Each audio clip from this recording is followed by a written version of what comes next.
in here. Still hasn't changed. Just changed it. Give me just help me out. Give me an idea. Like I'm going to survey products you work with. Who works with like what I consider low moisture products, powders, things like that, right? Who works with USDA regulated products? Anybody here? Poultry, meats. One. Are the majority of the folks in here? Two. Okay, here's your other. Raise your hand if you're FDA regulated. All right. Oh, there we go. USDA regulated. Okay, so I don't there. That's We got it. you got it. All right. Yeah. So see, now I get to go really fast. so hold on. I will guarantee you I'm not a slide reader, so it won't take. It's not like that thing where I'm gonna like read every word on the slide. It'll go. All right, I promise. So that's really what I'm gonna go through, and then we'll. Did it change? We got it. Yay! Happy day. All right. So this is a slide I like to put up, and it came from a study that McKinsey did, right? And what we really look at when we talk about the food system as a whole, just kind of like a fundamental transformation of what's going on food-wise, right? If you think of the fact of what are we doing, right? When we make food, when you look at the fact you got, what is it? We say 2 million people suffer from micronutrient deficiencies. There's over 2 billion adults overweight or obese. Right? We're relating everything we do. And we talk about methods, but this is kind of where the rubber hits the road. It's like, what's actually happening with the food supply? And then how do we apply kind of the things that we're doing back to solve some of these problems? Okay. I mean, I think you look at, what are we going to say that the food sector accounts for over 70% of water withdrawal in the world. We're gonna have somebody, Faith's gonna come in a little bit later on and talk about produce, right? So think about now, we talk about water withdrawal and all the issues we have with produce and water and methods and things like that. So everything's kind of related. It is. So we'll go to the next slide, right? A little bit of an eye chart. And I think these are gonna be available, right? If somebody wants them, they can have them. All right, the idea here though, more than anything is, what technologies and innovations do we need to really be able to manage food safety the way it needs to be managed? And if you look at this slide, for instance, we end up with the fact that adopting technology innovations is slow in the food sector if you compare it to other sectors, right? Again, not going to read the whole slide. We as a group of people are conservative when it comes to what do we apply to food safety problems, right? Method adoption, right, is slow, right? How many times does somebody, hey, we got a great new method, right? And it never gets adopted, never gets used. And it's common. So, but think of that on a broader technology scale of what could be used to really kind of facilitate and enhance food safety. Right. So we'll go for this. Was that one up? All right. And I don't have to walk out from the camera for a little bit, but if you look, I can't stand that movie. But if we think about the opportunity of able to accelerate food system transformation, this is really kind of where we spend our time, right? Yeah, we look at it as quality assurance. Yes, we look at it as like an everyday kind of like, yeah, we need to get a COA out for somebody. It's a toothbrushing activity, right? What we're looking at some point though is what are the digital building blocks? And that's really the one I kind of look at along with advances in sciences. Because we think about next generation technologies, all the omics that we talk about and the use of advanced technologies for detection, advanced technologies for characterization. That's, those two columns kind of give us a background on where we can apply certain things that are going to be beneficial to us. It's back. All right, so this slide I think is one that I like because it kind of lays out, and again, these are going to be available to you, but how do you look and drive progress into the food industry? To the people that are going to actually eat, to the people that, again, the folks that are micronutrient starved. What are the things that we're making? Like think of the fact of how we're looking at more plant-based foods, right? To fill needs of protein for people, as opposed to, hey, can we sustain our agricultural practices if we were to just continue farming the way we farm, again, industrial protein production, the way we do it. It takes a great toll on a whole lot of things. But what I like about looking at this as from an integrated standpoint, it shows kind of the touch points where we have the opportunity to improve certain things, right? And really say, how do we apply these to food safety and overall food security, right? Because we see food security one way, but then a lot of the world, food security is just having a decent meal. I think that's something we have to keep in mind, right? Especially in a country where we're food abundant, yet and still we have food deserts in many cities where people can't go buy fresh fruit and other things like that, right? So it does make a difference. We'll use this one too. It's kind of like if we had to say, you know, what's required to accelerate technology adoption. This kind of lays out the different points because, again, it's all holistic. You can have a great method that doesn't fit into one of these, right? And all of a sudden it just dies on the vine. There's business models, skills, and function and things like that. But I think the best thing to think of is, you know, when we're going to apply some of the things I'm talking about, like proprietary methods and how we're making decisions to even use something, the holistic view deals a lot with what we have on this slide. It's like, here's a solution, and how does it meet all of the things that surround it, right? I can have a great solution, but if it's $10 million a test, it's never gonna go, right? So you have to try to fit, and this comes kind of from my method development background, it's got to fit certain things. You know, I'll guys here, Eurofins, I guarantee you there's methods they can't use because the workflow doesn't fit what they're doing. So the value, even though it's great scientifically, doesn't bring value back to the food industry itself, or, you know, to the people who want to use them for test. I could walk in today with something like that, right? But again, it's got to be fit for purpose. So it's one of my favorite slides because a lot of times this is what you feel like when you're finally getting a result from a laboratory, right? And the guys who are testing, it's like, hey, now I'll show my age with Rocky and Bullwinkle. But it's like, hey, Rocky, watch me pull a rabbit out of my hat. And it's like, do you really know how you got the answer that you got when you get a result back? Like, what was the whole process? You know, sure enough, today you'll go through the lab and you'll see things, you know, hey, we're ISO certified and this, that, and the other. But one of the things I'm going to go through right now, though, is, you know, the end result is kind of like the full painting without the paint in the process of getting there. I always say, you know, it's like really nice to have something that's elaborate. I used to coach football too, and I'd always let the guys that I coached draw up their own play, right? And draw up their own play, and they do all this. Of course, they're doing all the fun stuff. Hey, we're going to lateral the ball 3-4 times. We're going to run around in a circle, spin around, whatever else. The one question I would always ask, because again, it goes back to the fundamentals of a sport like football, is how are you going to block it, right? And blocking being fundamental to what we were trying to get accomplished. It's the same thing here, and this is really what my talk is about. It's like really understanding what are you doing to get that result. And it's like the basics. So not going to go into a whole lot of stuff about PCR or any of the omics or things like that. This is a talk about blocking and tackling, right? Simple things or things that we need to be aware of to understand what that result means when you get it. And then we'll have a little fun with it along the way. Again, I'm not going to read this whole slide, but this is basically saying how there's an element of chance that enters into anything we do in the food industry, right? And it's like, we just have to know what builds up to the result that we have to be able to interpret that and apply it to what we're doing, okay?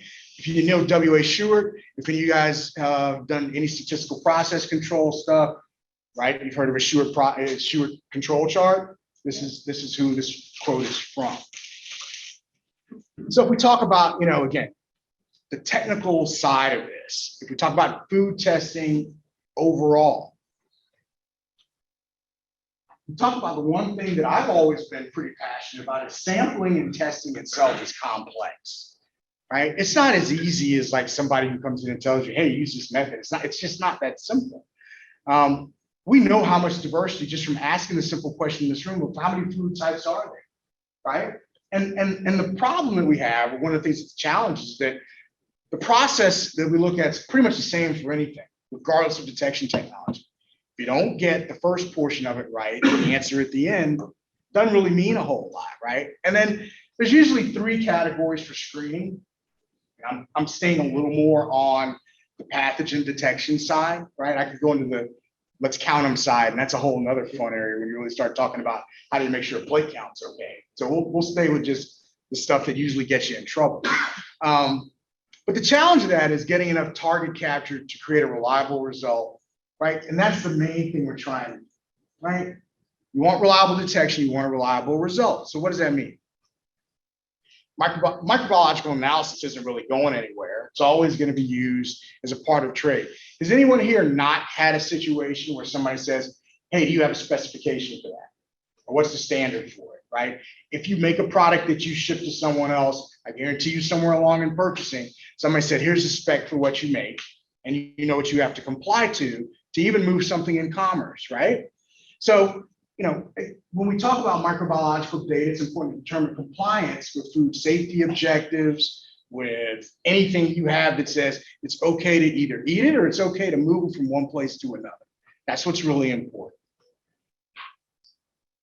Data is used to determine the acceptability of products, like I said, kind of in domestic commerce and international commerce. Now, both regulators and industry use the same tools, right? And they have to maximize the capacity and credibility of laboratory testing for official and routine purposes. Has anybody here, just raise your hand. Well, no, don't raise your hand.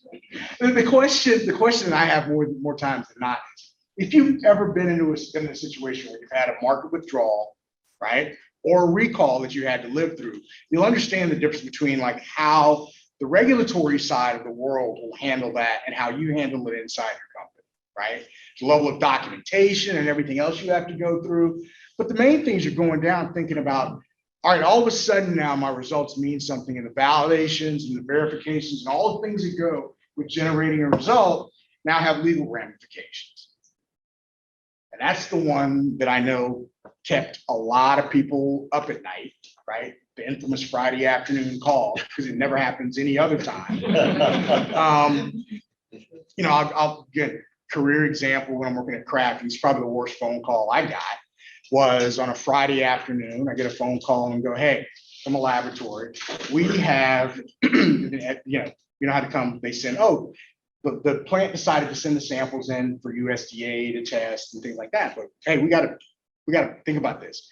Oh, we think we got salmonella in Lunchables, right? So, after I got up from under my desk, I literally am thinking to myself, and again, this is the complexity of the food world we live in. All of us have seen Lunchables, right? There's a meat component, you got the little crackers for making those, you got juice and a candy bar. Well, okay, and I'm thinking to myself, 3 out of those 4 things are in my control, right? The crackers came from Nabisco, I got Oscar Mayer up the road, they do the meat. The juice was Capri Sun, great. I know that's coming from over New York. The candy bar was not mine. So now I'm thinking I got to call somebody else and go, hey man, your candy bar is screwed up, possibly, right? Now the deal is, again, going back and verifying what was done, come to find out this laboratory that a plant randomly sent the work to had composited everything together. Ooh. I have yet to see a method that's been validated for candy bars, crackers, Capri Sun, right? And lunch meat. It's just not been done. Sure enough, though, the investigation went through. It was lab contamination. There was no issue. But think of what we went through between the time we did that investigation and coming back. And I'm sitting in a room with all of Kraft's lawyers trying to explain what happened, because they're getting fired up to get ready to do everything they need to do. So I think it's always interesting. We can talk about everything, but at the end of the day, that compliance, and then what could happen if that data has to be reviewed by someone else, right? The one thing you can do is make sure that the blocking and tackling was done correctly. That goes all the way back to the point of the method being run right? and you have confidence in the result that you get. So again, biggest issues, I kind of talked about this a little bit. Huge diversity of sample types. Most commercial methods are validated against a limited number of analytes, right? So go pull the AOAC certs for a lot of the methods that you may see. And if it's a PTM cert, right, performance tested method, it's usually a really limited group of analytes that it's been validated against, right? So I did salmonella in 3 different things. I'll go through this in a bit. Sample prep is rarely considered. Sample prep is probably the lost cause of testing more so than anything else, right? And along with sampling itself, because if I don't get my target into what I just sampled, it does me no good, right? So we'll just keep going with that and keep those themes in mind, because I'm going to talk to them a little bit more. So measurement, when we talk about measurement considerations with a method, it should reflect variation in what you're trying to measure, right? The other thing is it has to be consistent over time. It's not like I can do it 10 times, and the 11th time I get a different answer from the same group of things under the same conditions. So it should be unbiased, right? Characterize the product relative to spec limits, okay? So, and also reflect that, what the product itself that's been measured. What do we want to do though, right? Measurement also sometimes is used for process control. I'm going to ask that now because think about how poultry standards are applied, right? Where you actually are using salmonella counts, right? And levels, the whole idea of an incidence versus level, right? If I have a certain incidence of salmonella in a plant, do I want to know how much salmonella is there? And that's why now you see, again, quantitative methods for salmonella, where before, and it may have taken a long time, may have been an MPN. You're seeing PCR methods for that, right? Where you can do like SalQuant things and other stuff like that. And again, you want to understand, you've got to know what you're doing, and you want to be able to detect differences, know the difference in techniques that make a difference in the method. And actually you want to gain product information from that measure. So I can look at it as a snapshot, like a lot of times you hear that. Well, that's a snapshot in time, right? Think of an audit. Everybody goes, okay, my plant's getting audited today. The audit, yeah, I mean, they came in, they were good, right? But I've seen this. But 3 days before, everybody was scrambling like crazy to make sure that the audit gets passed, right? And that's not the true condition of the plant, right? So what we have to say though is a method has to have a way of over time of really conveying the product information and the process information that you want to know. Okay, so we're not going to go through this in depth, but you can see this is just kind of what you do when you're talking about evaluating a method. I guarantee you, if somebody's done a verification, like they have a method and they want to add a matrix to it, you think through all these things. Okay, I have, I'm trying to think of the weirdest thing in my career that I've ever tested. We did a study. We've done studies on like one time we were doing research when I was at Silver, breast milk challenge studies, right? So now we have breast milk banks. It's one of the things to think about now that this is a while ago when the idea of breast milk banks were really gaining popularity. So we had to do challenge studies on human breast milk. How do you have a method? Like what method do you use for it? Right? I don't know if there's ever, we had to go and validate a method for that to make sure that we could accurately detect whatever we needed to detect in human breast milk, right?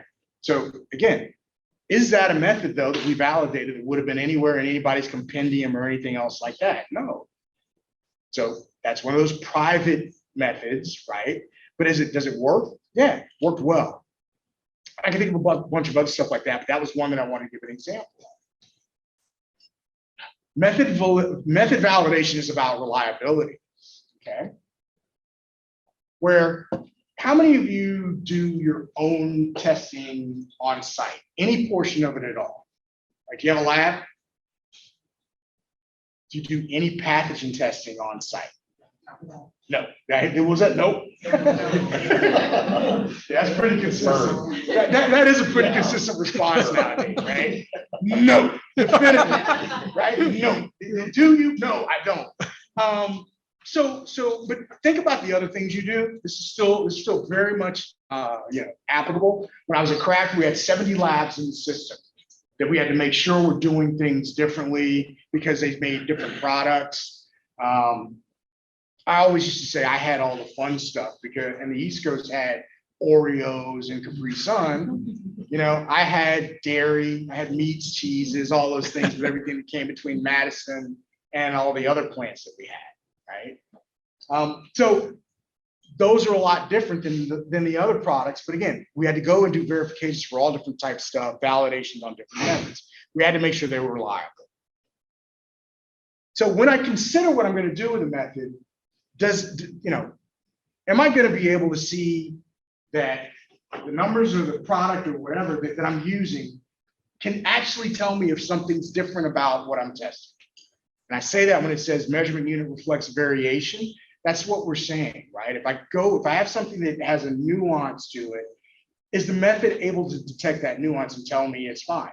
Most methods, to be honest, are really good on extremes, right? If you think about sampling, testing, things are like a dumbbell a bit, right? We talk about a normal distribution, but that's not always the way things are, especially with pathogen testing. It's a whole different type. It's much closer to a Poisson. So stuff's not just distributed on like a normal curve. So if I got a bunch of stuff over here, it's negative 99.9% of the time. The 0.1% over here that's positive. What if something sits right in the middle, right? As far as like where the cutoff is and detection happens. That's where you find the methods wobble. So if you're doing, or you're considering this, I would always want to ask the question of somebody if it's being presented, how does the method perform right at the point that it's supposed to determine whether something is positive or negative, right? That's why you look at some of the studies and it's difficult to get through and say, did this really tell me what I need to know to be able to test my product? Right? So the challenge of pathogen testing, right? And I won't read the slide, but the thing I wanted to go through more than anything is you got to understand the economic impact, and validation and verification of sampling and testing together is a big deal, right? Sample size and the accompanying stats that go along with knowing what's even the probability that I took a sample that's going to detect what I need to detect, and then understand the cost of quality, right? So the validation process, single, since nobody does pathogen testing here, we won't worry about that, right? But you do validate other methods that you use to some extent, or at least verify their performance. So, but these are just definitions. When you hear the term, it's a single lab validation. Usually this is what it means, right? These are the in-house methods. Give another example. We had an instance where we had salad dressing that was exploding all over the place, right? So the issue was we were trying. Now again, we're going to put this time reference because we probably would solve this problem differently now based on the tools that are available, right, than the way we solved it then. The issue was you're trying to figure out what's causing it to blow up and you can't culture it, right? No matter what we had, acidified media, all that. Couldn't figure out what it was, right? Now we probably would have used another technique, maybe, again, sequencing. There's a way we could have done things differently to understand the flora of what was there. But at that point, we had to culture it and say, okay, what's here? The issue was, and this really is a helpful start, was we actually had to use what it was growing in as media. So we had to create our own media to even be able to solve the problem that we had. And again, it was more of an economic issue than anything else.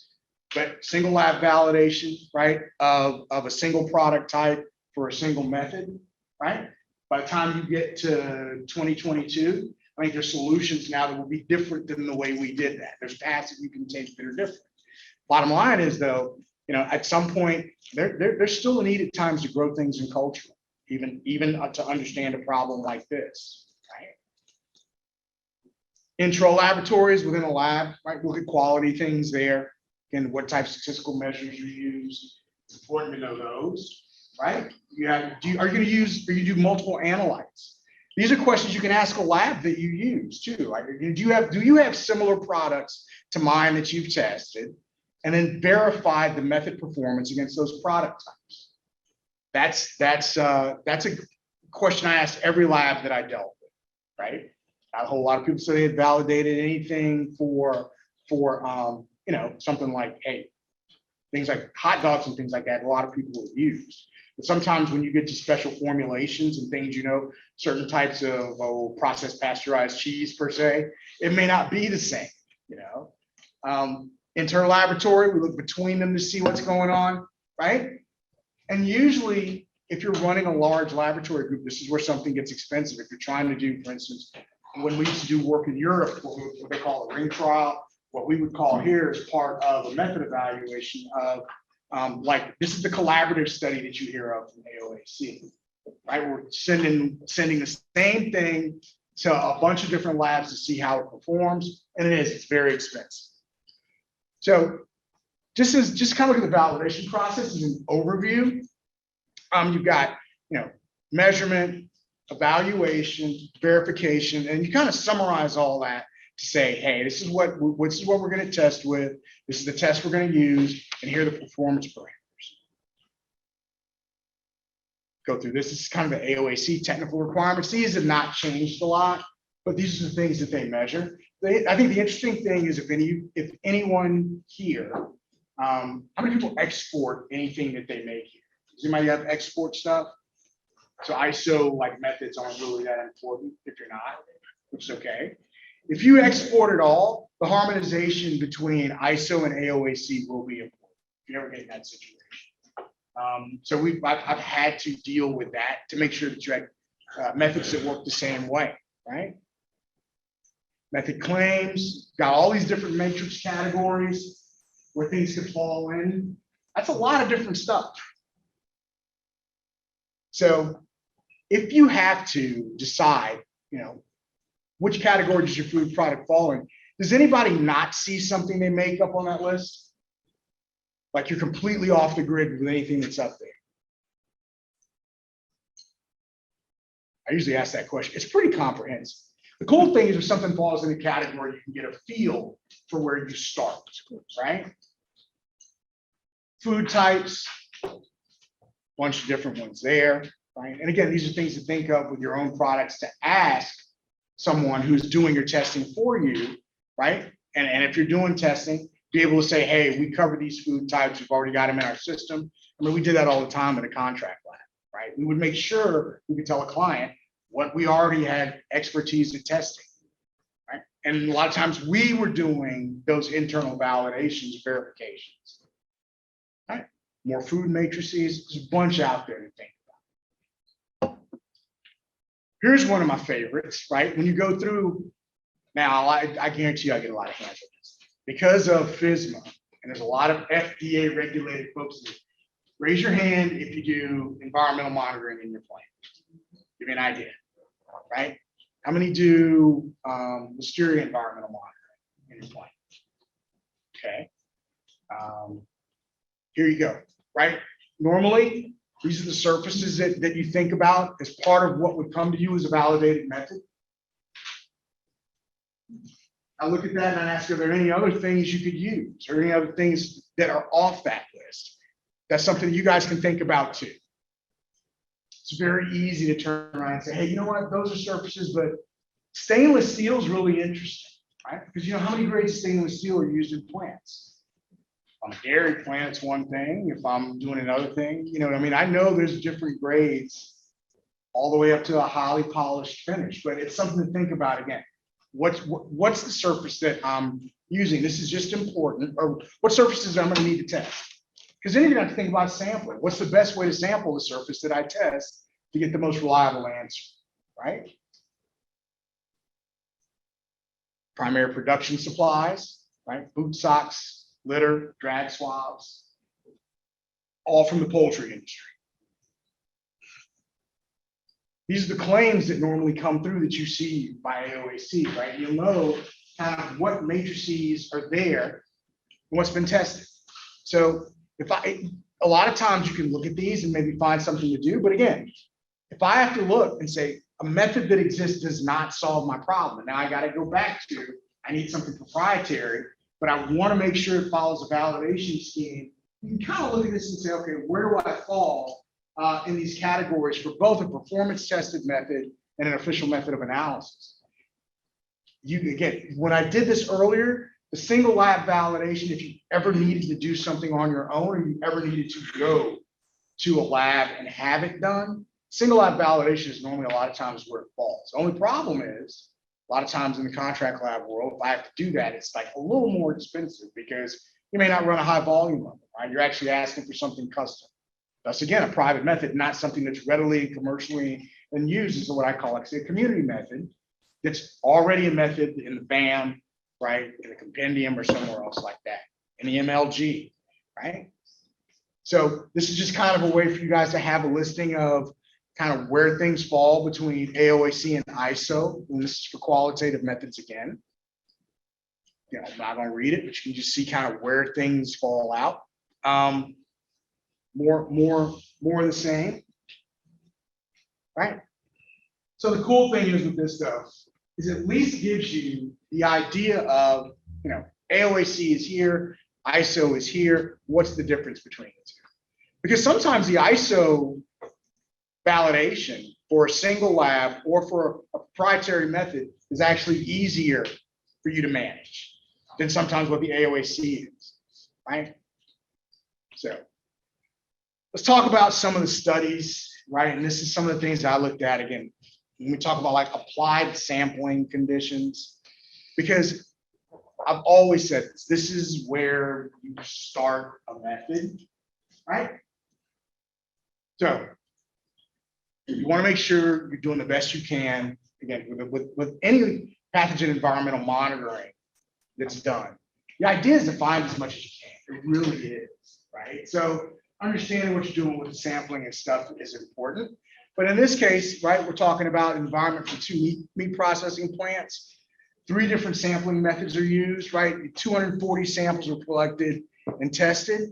They look at cotton swabs. You know, cotton swabs less efficient than a sterile sponge and a composite poly sponge or tissue methods. You're saying, okay, which one do I use for recovery? I don't know, this would say composite ply tissue, possibly, or a sterile sponge. I know a lot of people here use sponge sterols. I actually had some fun because we worked with 3M when I was back in craft to kind of help develop that product.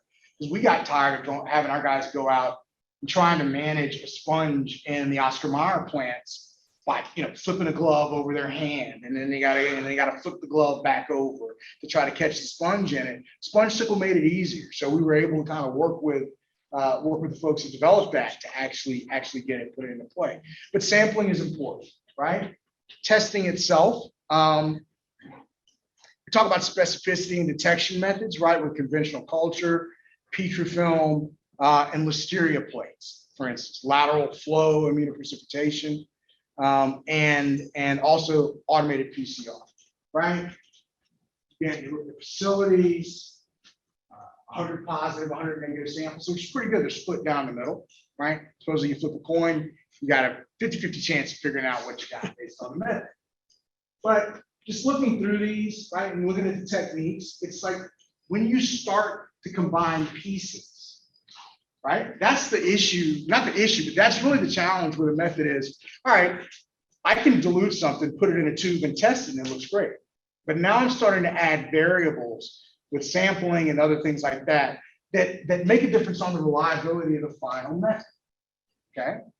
So overall, it was easy for these guys to say, hey, the ELP was easy to use, but it's less efficient. So there's a factor of ease of use.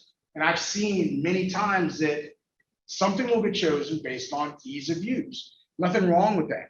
I know the challenges of trying to get people, the folks who get sampling stuff in a plant, right? How many people have their sanitation crews do some sort of testing or sample, like ATP, anything? Does your sanitation crew do some of the work for you, right? Again, I've always been a fan of making stuff as easy as possible for somebody to execute a process. There's no need in making it complex, but I have to make sure that it works if I make it easy, right? And again, it's I've worked plenty of nights, third shift with folks on the sanitation crew. I learned more about the plants that I work with from them than any other time I spent time out, right? You wanted to know where something was messed up, go out on a sanitation crew and they'll show you exactly where stuff is messed up, right? So, but again, my thing is, if you're looking at alternatives, this is something that may not be written into the method that you use. It may not exactly specify like the type of sampling device that you need to make a method work, right? So again, just consideration of that. Product, we talk about recoverable Listeria monocytogenes from vacuum seal packages of Frankfurt. It's one of my favorites. You go look at the different methods, USDA, everything else. Most likely, right? The thing about method validations, how many times have you heard you need to have when you read the reports on that there's a reference method, right? Oh, well, the reference method is the USDA method for product rinses, and you go through the whole regular MLG method, and that's compared to something, let's use PCR, for example, or an immunoassay, the two most used techniques. Well, the problem that you have is this is not specified in the method, like what the sampling device is, right?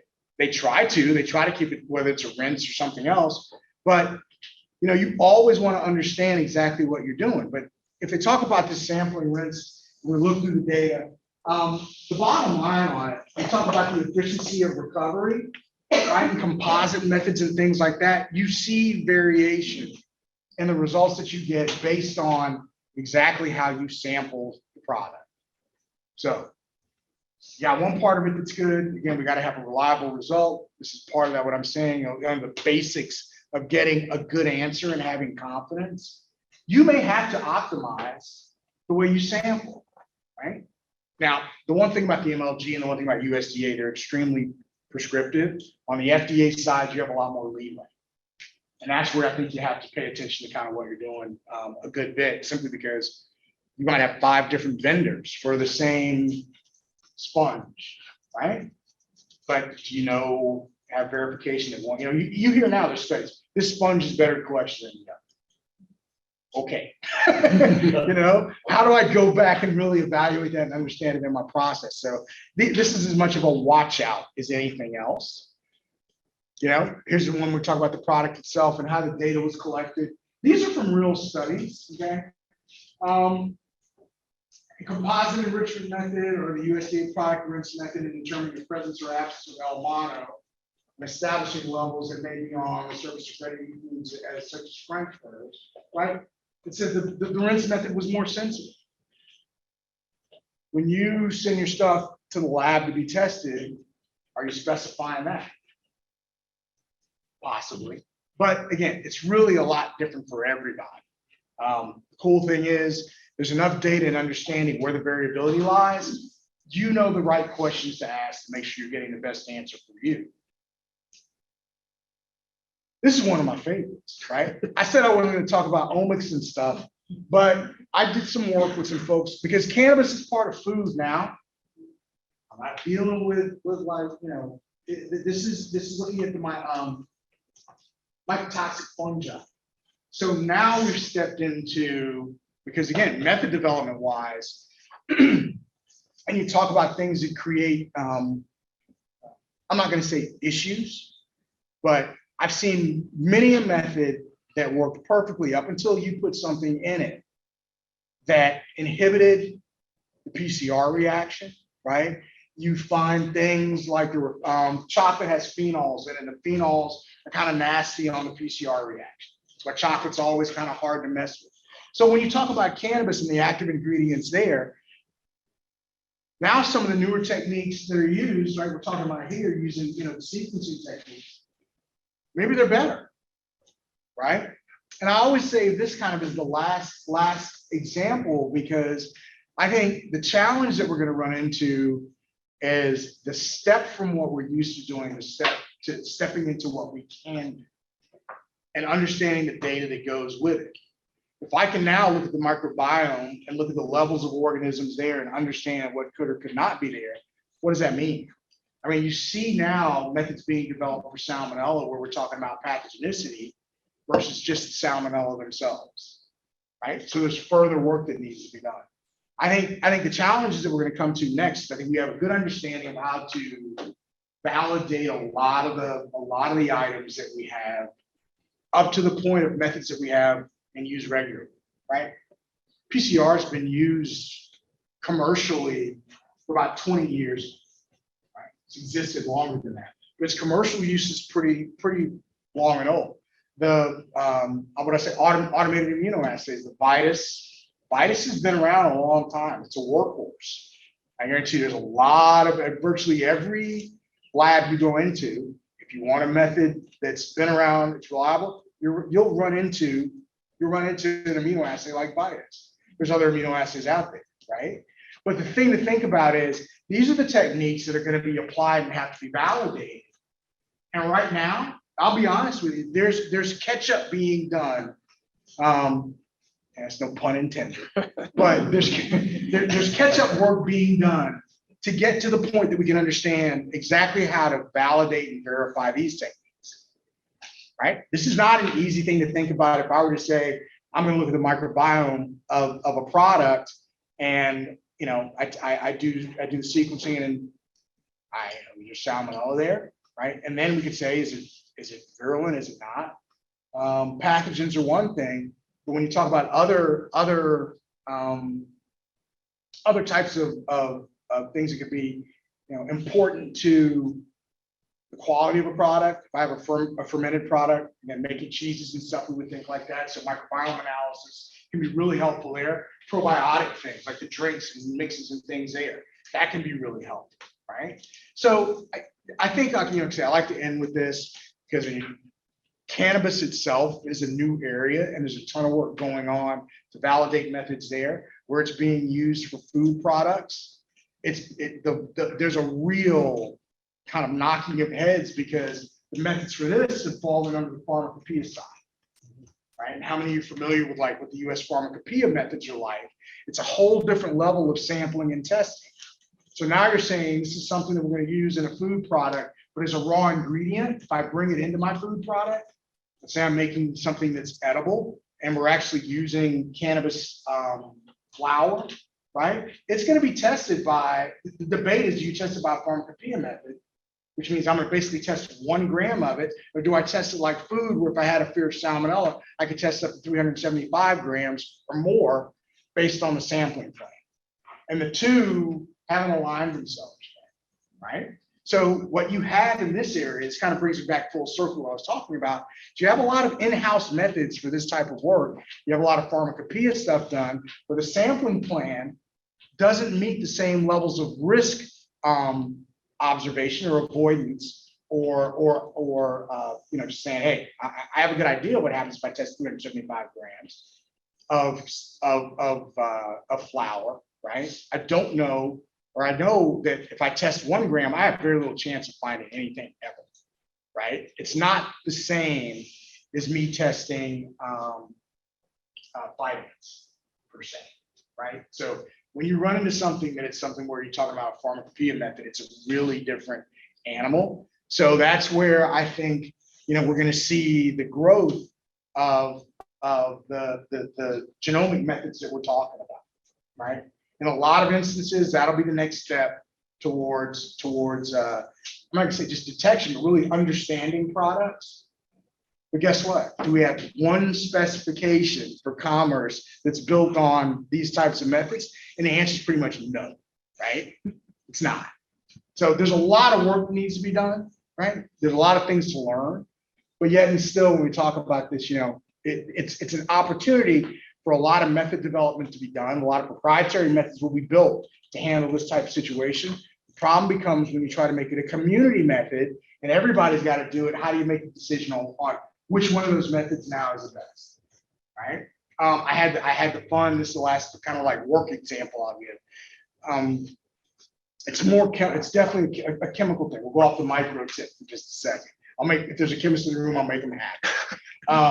If you remember when the melamine crisis started, within the company where I worked, I had actually global R&D at Mary U, and we were doing all the method development all over the world. Melamine pops off, and of course I've got a list of every project that's kind of going on inside of the lab, right? You got melamine methods being developed. I can kind of see this melamine methods being developed in the United States, in Europe, everywhere else. The problem was, out of the 3 methods that were being developed internally, not one of them was the same. They all gave a little bit different results. They were all on different platforms, right? So this is prior to harmonizing, kind of saying, here's a method for melamine. But that's exactly what can happen is, given if I'd done a ring trial, I'd have gotten 3 different answers from the same sample, right? So method development is not easy, and the application of it to problems is not easy.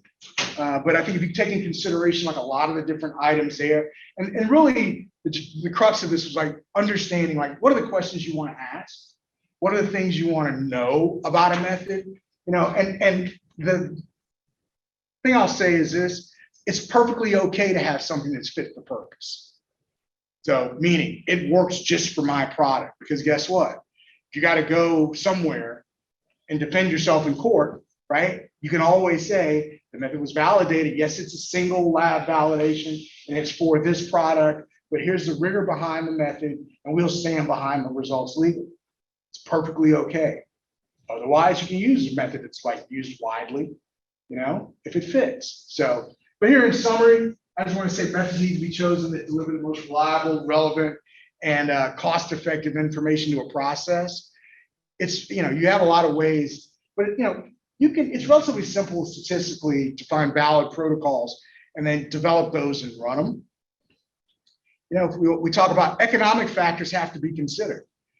I could create the world's greatest method. If it's too expensive for someone to use, it becomes cost prohibitive, doesn't do it. Right? What does it do, for my company if I'm going to run a method? Validations and verifications are always a part of what you want to do with any testing process. All your other quality systems have to be in place too for this stuff to work out. And I don't care what anybody says, there's no perfect method. Right? It takes some experimentation and some learning to find out what fits for what you have. And if previous work has been done, great. It becomes a community method, everybody uses it, it's fine. That's kind of where we sit with a lot of things. If not, you end up with a proprietary method or something that's fit for use, and that works too. So with that's pretty much, I think that's my last slide. I threw some of the references in. The only reference on this list that's not here is stuff from the McKinsey report that I use. It's a lot longer, but those 4 slides are really pretty good.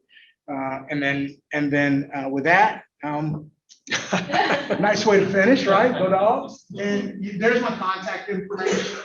I'm more than happy to speak with anyone when this is all over. If there's questions, I think we have like 3 minutes or so. So yeah, I try to get back on track. Slow start, fast finish, right? But it's okay. We have one online question. Okay. So Debbie asked, from your experience being in the lab, being in charge of labs, how prevalent is that inadvertent cross-contamination risk in laboratories? All right. So what I'll say is this. Could you repeat the question? Sure. The question to ask was, when you're running a laboratory, how prevalent is inadvertent cross-contamination? And what I'll say is this. I think that's very dependent on the laboratory itself, the training of the people that are there, and also the systems that you have to know that you had a cross-contamination. That's really important. I've seen some labs, and we did this, I'll admit, we went and had an organism, like you start off with a salmonella, for instance, I'll use that as an example, that's very rare in any food type. Might be a reptile salmonella, that's your control strain, right? But then what we did was we had it engineered with a Lux gene in it. So guess what? If it was cross-contamination from our sample, from our control, we could tell right away. Built an assay to be able to say, here's that Lux gene shouldn't show up anywhere else. We screwed up. The biggest problem though with lab contamination comes with what I would call like an equivocal, is if a mistake is made and you actually contaminate one positive sample, you take a positive sample and you contaminate other samples that were negative. So you can't really tell where the source came from. There may be a pattern in the lab, but that's the two difficult things. The prevalence is all dependent on the product type too. If I don't get anything in, if I'm testing, something that has a really low prevalence of salmonella, most likely what you're going to see is times that the method itself may cause you more false positives just because you never had anything there, and the method performance will pop something up, or you actually are able to pick it up when you need to pick it up, and that you're also able to look at that frequency and not have a lot of cross contamination. But the hardest thing on a contract lab is the fact you get so many sample types from so many places that you have to be careful in all the processes, of transferring samples and things like that, right? It makes a big difference. So, any other questions in here? Everybody's ready to eat. I have a question. Yes. Hey, Brady Hunter from Coca-Cola.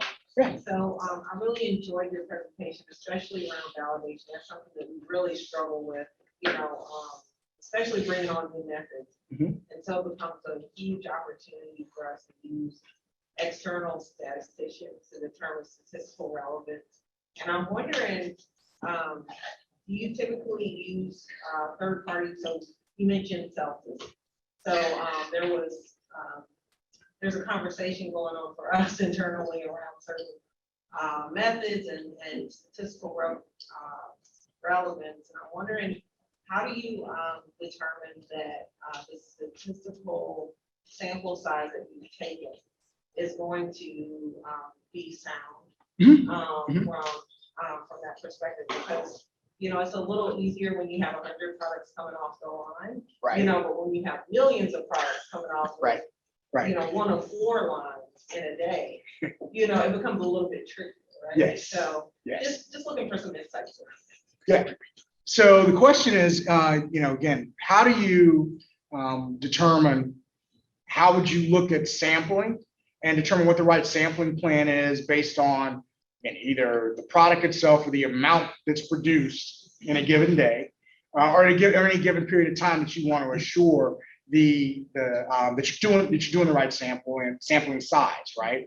So there's 2 parameters that, and I'll answer it to cover both. One is the actual, how much am I physically going to test, right? The other one is like, how much am I physically going to pull? Okay. So knowing that there are reference tables. This is going back to the point of saying, what's the acceptable quality level and what's the risk? You're not talking about a pathogen, right? You're saying, hey, is this good? Am I looking for a spoilage organism's prevalence within everything that I have, for instance? There's things like the ICMSF tables. I think book 2 is the one that handles sampling, right? Both types that we would talk about here. The other thing is, I think sometimes you have references like the military standard tables for sampling, or the other place you can go.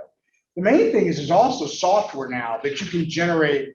You can go ahead and just generate what I would call OC curves to tell you your risk along the way based on the amount of products you've sampled. Like, how many packages am I going to pull and test, knowing that there's a certain defect level that you're trying to meet. The problem that you have when you make, I've worked with people who make UHT product, right? Or canning. Canning is the other one to think about, right? With a 12B process, you've got to test, like, let me get this right, over 10,000 samples to really find a defect. That's why you rely on the process. So you kind of have to balance it between, is my process validation and verification good enough to say my sampling plan I put in place says, I want to make sure I don't have any more than a 2% defect level. Might be high, but we'll just use that as a number, right? So then you figure out from that and work backwards. But there's enough references around. If I can send you some, I'll send you some that you can pull and use for that. But that's really hard, especially if you're looking at process verification and validation is one side of it. Then the other side of it is how do I monitor my process to make sure it's delivering what it's supposed to deliver? Yeah, and the destructive, and as you talk to the destructive part of it becomes a challenge, especially when we're looking strictly at the methodology, Yes. whether the methodology is sound. But I appreciate your answer and your presentation. It's very good. Thank you. So 12:04, I'm done. Well, please.